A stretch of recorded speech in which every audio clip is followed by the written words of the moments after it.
Well, I haven't made these political commentary videos in a while. I did during the dark days of the plague, and they were quite popular, but I guess I'm going to have to start doing them again. All right, this one, and the reason I'm doing it is because President Trump announced that he is going to reopen Alcatraz and use it as a federal prison once more to put all the dangerous cartel members in it. Now, I got to make another video talking about this illegal immigration and the whole situation there, because that's a whole story in itself. But the thing that got my attention is I've been to San Francisco and I've been to Alcatraz. You actually take a little ferry from downtown across. It is a federal state park. When you go there, there are forest rangers or employees, park employees, that take you on a tour of this facility. And it is quite interesting, and if you ever get the chance to go there, I strongly suggest you do. It's really a neat place to go and visit, okay? But here's where he's kind of talking fantasy land. Okay, now the last time I was back in the mid 80s, well over 30 years ago, okay, that I went there, almost 40 years ago. So a little bit about the history of Alcatraz, or what it's nicknamed, the Rock. Okay, when you pull into the San Francisco Bay, there's this island right dead smack in the middle of the Bay Area.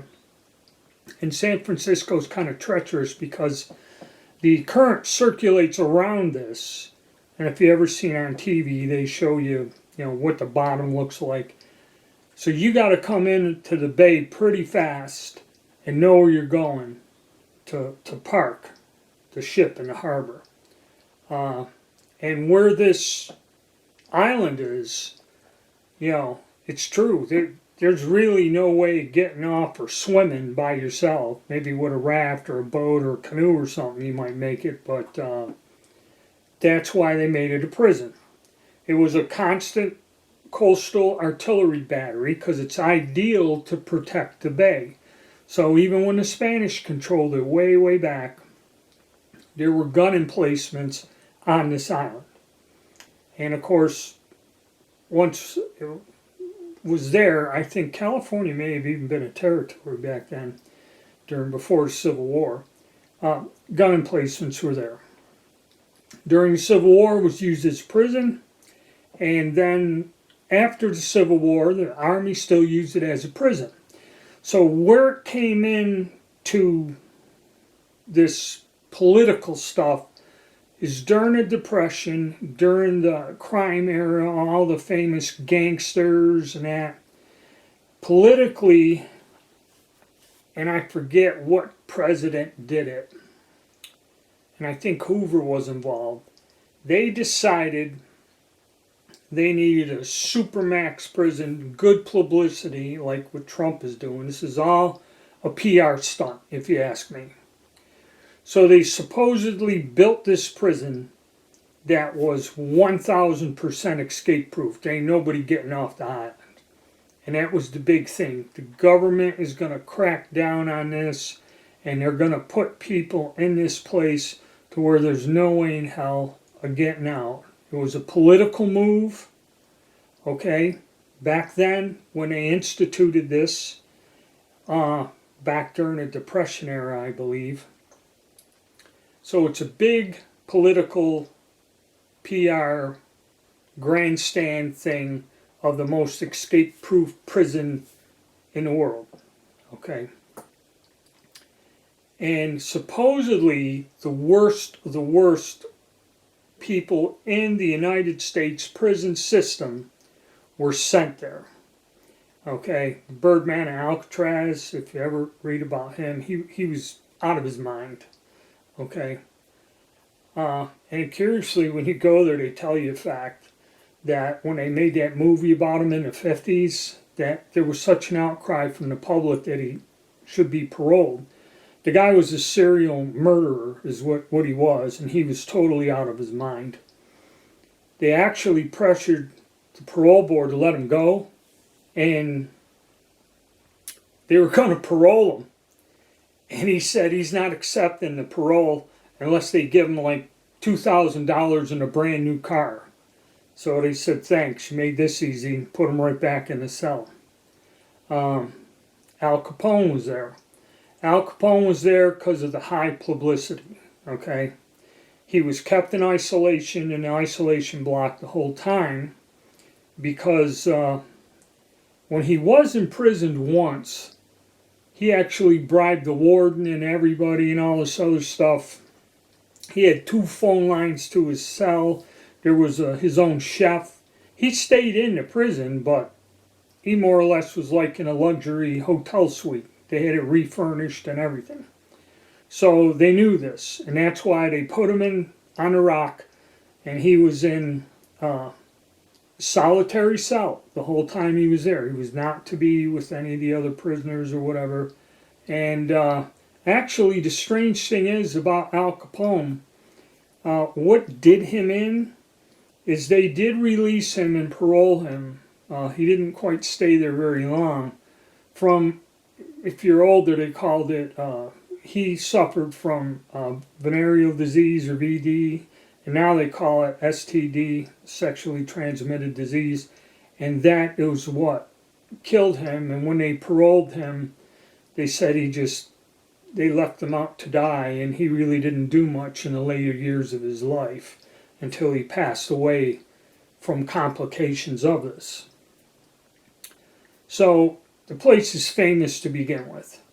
And now the reason I'm saying that Trump's talking BS is the prison closed in 1962 because the prison was there, the guards lived there, the guards' families lived there, children and that and everything.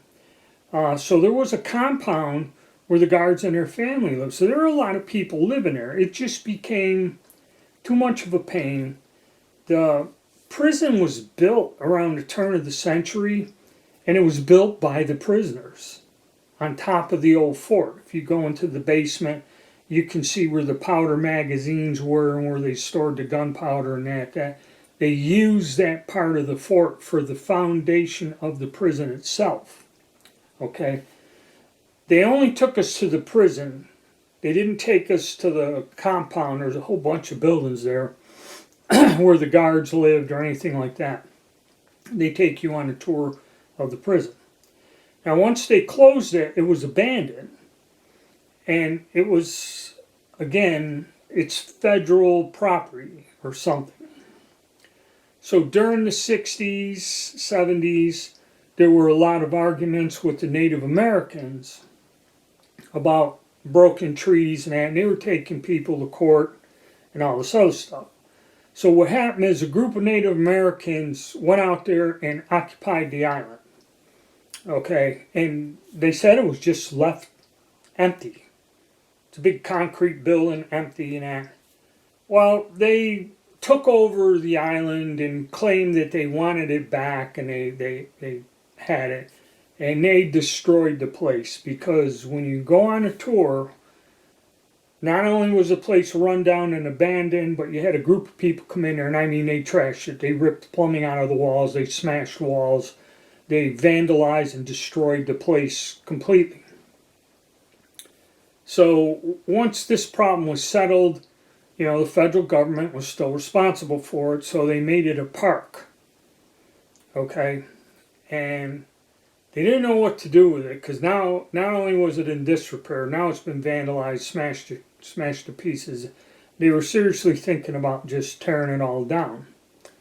Well, one of the movie theaters come, and if you watch, there was a Clint Eastwood movie made there, one of the Dirty Harry ones, and there was a couple other movies made. So the movie company come in and told the government, hey, look, can we use this as a setting to make some movies? We're going to make some movies about prison. We're going to make some movies. Clint Eastwood was out there and one of the Dirty Harry films and all this other stuff. And they said, what we will do is we will take, and the way that prison's laid out, there are 3 I guess, aisles in the main prison on 2 levels, I think. And what they said is, we're going to go in and we're going to totally renovate and redo this to use it for a movie set.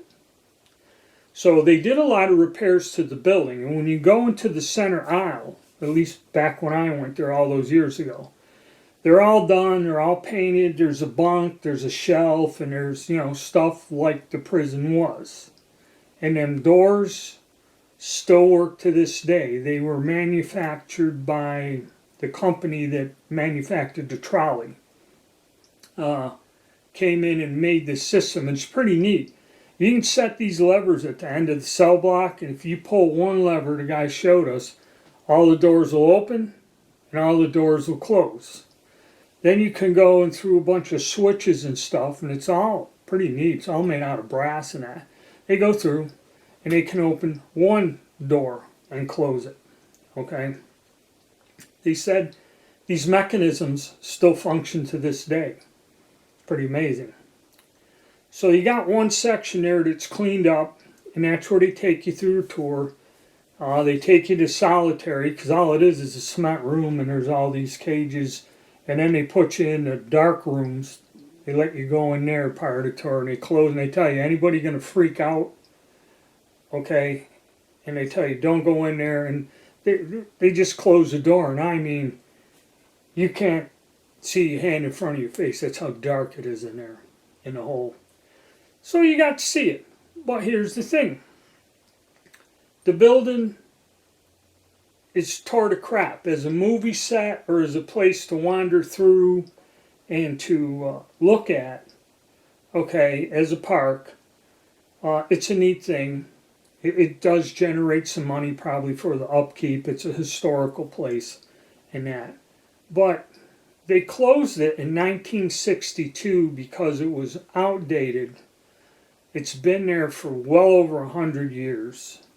The cement and that, the decay, they were showing us that the upkeep of this, it's just not a viable prison by any means. And you're talking it'd probably take a few $1 billion to modernize it or something.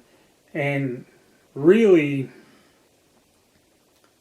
the way it works, they're all single cells, okay, which we all know nowadays, prison overcrowding and that and everything else. But for him to say that he's going to take this and put the most dangerous people running loose in this country in this shell or ruin of an old fortress is kind of, it's a stunt. It's a PR stunt. Okay? This ain't never going to happen. Okay? And now I start questioning, now that you heard my little story about Alcatraz, and like I said, if you ever get a chance, if you're in San Francisco, take that little ferry out there and take the day trip to wander around and head home. It's worth it. It's bullshit. Okay? And another thing, even if you put the cartel on there, they'd come with a helicopter and pull them off the damn island. Alright? Cartels, because of the drug trade, and that's another thing, make a video about that, and the massive amount of money. I think the last I heard, it was $8 billion a year or $80 billion a year business globally, illicit drugs. And they had one of the agents saying that was working for the DEA or something. He goes, if you stopped the drug trade today, 100%, did something to stop it, he goes, it's so tied into you'd have, the global economy would collapse. It's so tied into everything. He goes, it's impossible. So the war on drugs is another BS story. Okay? Alright? They can't stop it. There's no way to stop it. Alright? And there's a ton of money to be made. So this ain't going away anytime soon. Alright? So I don't know. this one, I've been there. I've seen the place. There's no way in hell they're going to use that as any type of a facility. Okay. I mean, it's just totally, that's total fantasy. And again, because it was the most, and back, that's what Alcatraz symbolized. Way back when they started in the 20s or the 30s or whenever they had the big PR, that we're going to build a place that is totally inescapable, that none of our, that we're going to send the worst people we have and show that we're tough on crime. Of course, back then, it's kind of like that's when, back in my home city, that was the only time an officer was killed in the line of duty. Okay, it was sometime back in the 30s. Somebody shot one of the police officers and killed him. And they showed that he was sent to trial within 3 months of this killing, or a couple months. He went to trial, was found guilty, and was given a death sentence. He appealed it a short period of time later, and the appeal was denied. And then after that denial of the appeal, which was about 2 to 3 months to begin with, he was sent to Sing Sing down in New York City, and he waited there, and within 6 months he was electrocuted in the electric chair. So the whole course of action on someone who committed a heinous crime back then was about 6-7 months. It was done. Now, I remember I think, still in grade school when John Wayne Gacy was convicted, or they discovered all these dead bodies underneath his house. It was back in the 70s, okay? I just started high school, one of the others.